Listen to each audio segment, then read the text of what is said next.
Listen. The pages are whispering.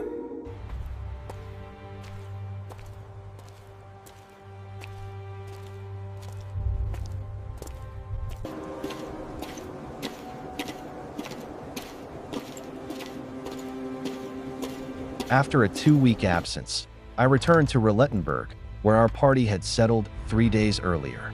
I had imagined they awaited me like Christ, but I was mistaken. The general, with his usual careless and detached manner, spoke to me briefly and sent me to his sister.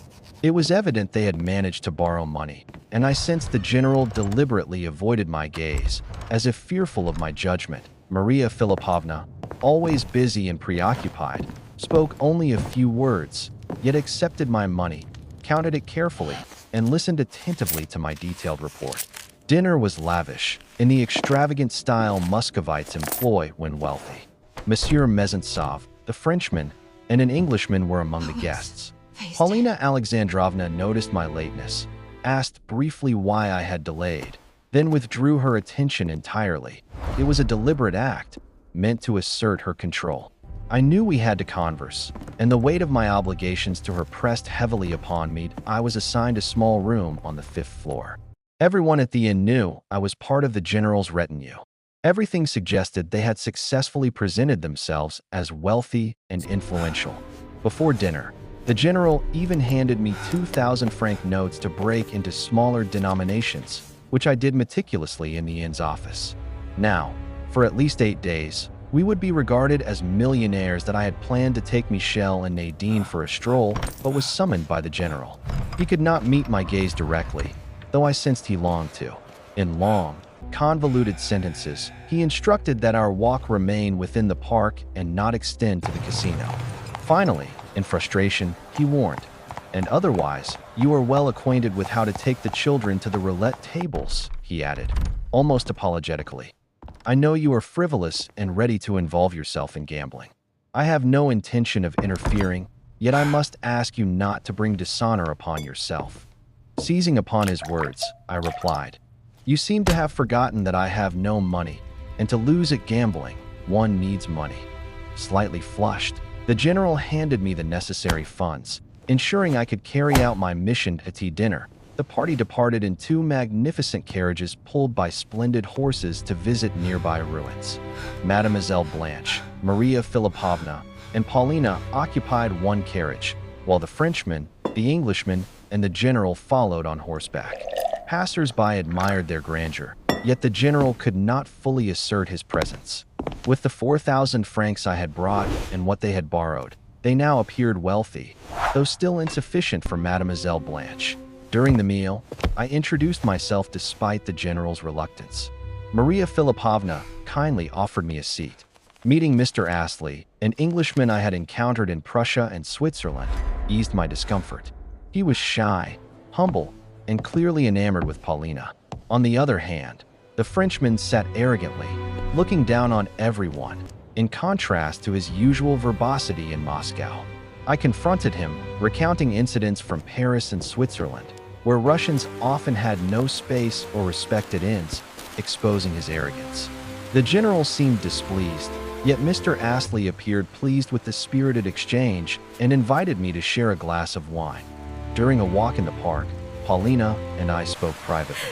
She was upset I had delivered only part of the money she expected, convinced I had pledged her jewels for far more in Paris.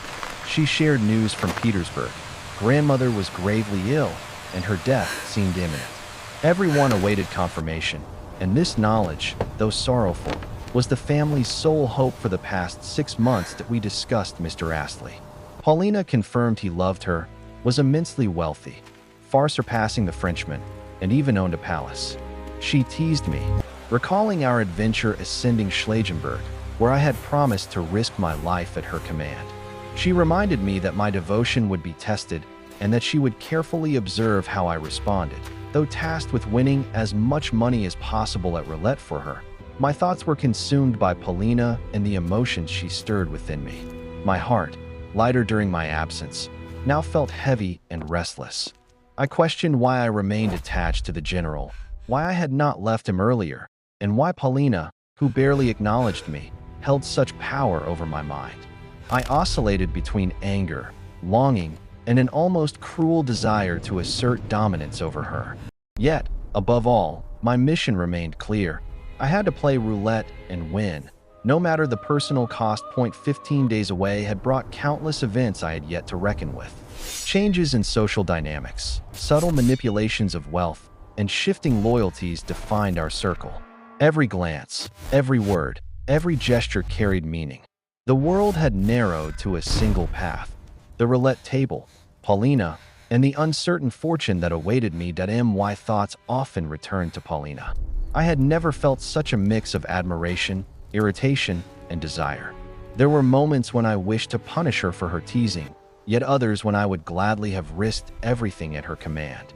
I remembered in Switzerland, speaking in my sleep to her, which amused my fellow travelers. Today, I again questioned myself. Do I love her, or do I hate her?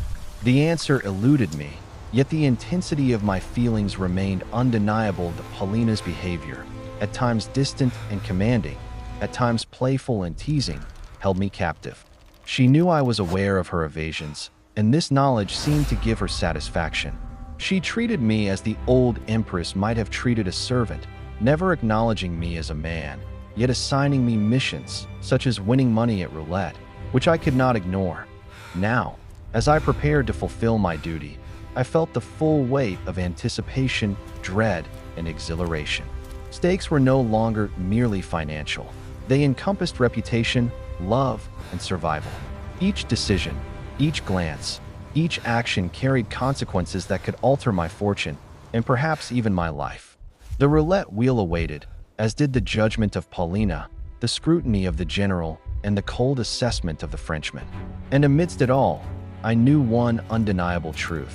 I had to play, to risk, to win, or face the consequences of inaction.